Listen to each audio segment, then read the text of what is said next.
Hello, good afternoon and welcome back.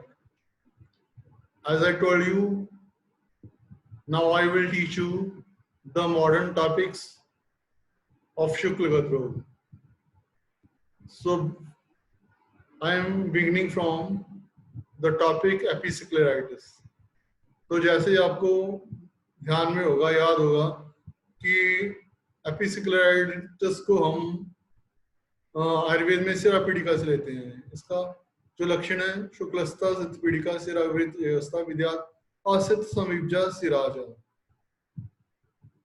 तो इसमें पीड़िका उत्पन्न हो जाती है जो कि कृष्ण मंडल तक फैल जाती है और सिराओं से आवृत होती है. ऐसी पीड़िका जो है वो सिरा पीड़िका या सिराज पीड़िका के नाम से जानी जाती है.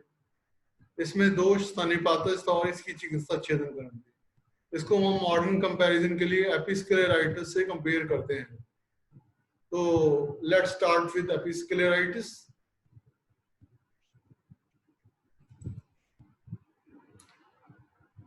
So episcleritis.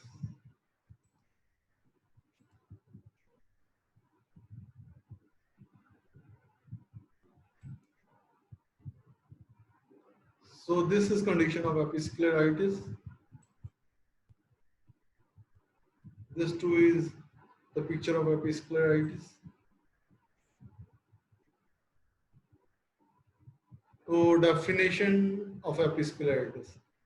It is self-limiting inflammatory involvement of episclera along with overlying tannins capsule.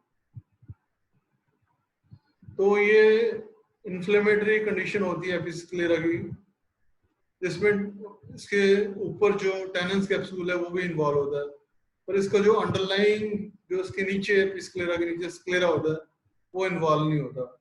तो टैनिन्स कैप्सूल और एपिस्क्लेरा की इन्फ्लेमेशन होती है ये एपिस्क्लेराइटिस, और इसमें स्क्लेरा जो है उसकी इन्वॉल्वमेंट नहीं होती है, इसलिए ज्यादा सीरियस कंडीशन नहीं मानी जाती. Then coming to its etiology.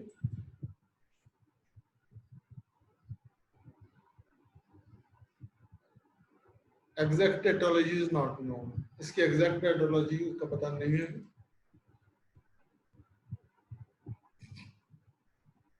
It is found in association with systemic diseases as rosacea, gout, rheumatoid arthritis, polyarthritis nodosa, psoriasis and herpes infection. तो इसमें डिफरेंट सिस्टमिक डिजीजेस, जिसमें मेटाबॉलिक डिजीजेस भी हैं, autoimmune diseases भी हैं, skin diseases भी हैं और इन्फेक्शंस भी हैं.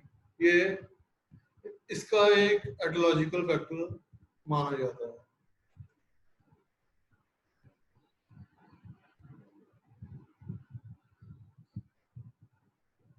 It is also considered to be hypersensitivity reaction to endogenous toxins. तो इसको एंडोजीनस टॉक्सिन्स के संदर्भ में हाइपरसेंसिटिविटी रिएक्शन भी माना जाता है. वो एलर्जिक रिएक्शन भी या hypersensitivity reaction. Then coming to clinical features.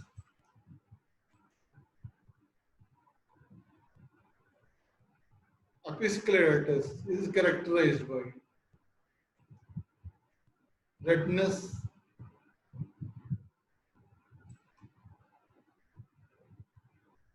mild ocular discomfort, discomfort eye में डिस्कम्फर्ट होता है जो कि माइनर होता है, माइल्ड होता है. पेन होता है, फोटोफोबिया, लैक्राइमेशन. तो ये इसमें सिम्टम्स थे. इस पिक्चर में हम देख सकते हैं रेडनेस. फिर इसके साइंस जो है वो है क्लिनिकल एग्जामिनेशन पर दो टाइप की एपिस्क्लेराइटिस जो है वो प्रेजेंट मानी जाती है. वो है डिफ्यूज एंड नोड्यूलर. तो ये दो टाइप की एपिस्क्लेराइटिस होती हैं। तो सबसे पहले diffuse. In this type, inflammation is prominent in single or two quadrants. The involvement of whole eye may present. तो डिफ्यूज टाइप में जो है इन्फ्लेमेशन जो है वो एक या दो क्वाड्रेंट्स में होती है, परंतु ये पूरी आई को भी इन्वॉल्व कर सकती है, मतलब पूरे शुक्ल मंडल को भी इसमें इन्वॉल्व हो सकता है। सी दिस, ये डिफ्यूज टाइप की एपिस्क्लेराइटिस है। सेकंड है nodular. A flat nodule, pink or purple in color, is present 2 to 3 millimeter away from the limb. इसमें एक फ्लैट नोड्यूल जो पिंक या पर्पल कलर की होती है वो लिम्पस यानी स्क्लेरोकॉर्नियल जंक्शन से 2 से 3 मिलीमीटर अवे प्रेजेंट होती है। ये हार्ड होती है, टेंडर होती है और इमोबाइल होती है।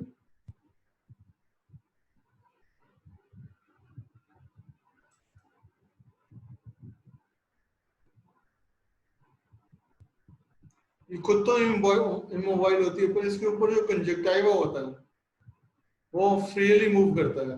Overline conjunctiva moves freely over it, तो खुद इमोबाइल होती है और कंजक्टाइवा इसके ऊपर जो है मूव करता है। नोड्यूलर टाइप की एपिस्क्लेराइटिस है। Then coming to its treatment.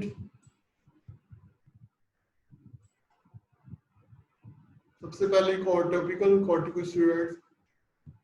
इसमें कॉर्टिकोस्टेरॉइड्स की ड्रॉप्स डालते हैं आईज में, लोकल थेरेपी है ये।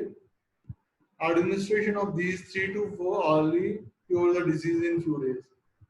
तो 3 से 4 घंटे डालने पर ये डिजीज जो है ये रोग अपने आप जो है मेडिसिन से कुछ दिनों में ठीक हो जाता है।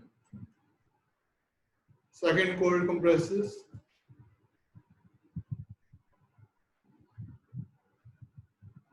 Cold compresses application provide relief from ocular discomfort। तो आईज में जो डिस्कम्फर्ट हो रहा है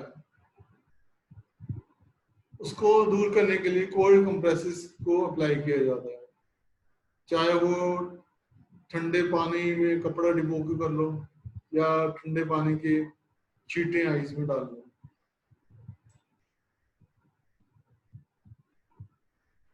इन केस ऑफ रिकरेंट केसेस, जो केस इन कंडीशंस ट्रीटमेंट वाली कंडीशन से भी ठीक नहीं होते, उनमें हमें जो है करना है वो है systemic non steroidal anti inflammatory drugs देनी है,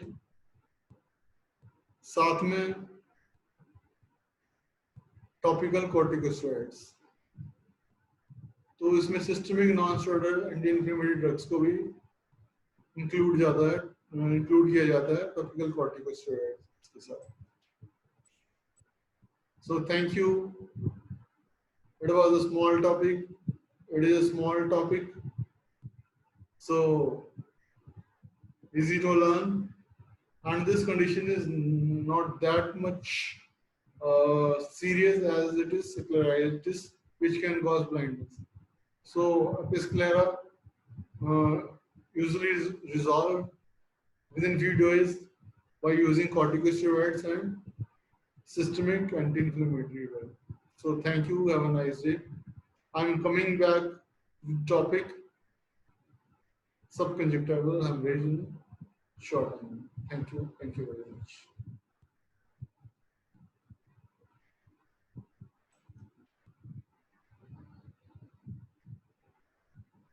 So our next topic will be subconjunctival hemorrhage. So wait for me till I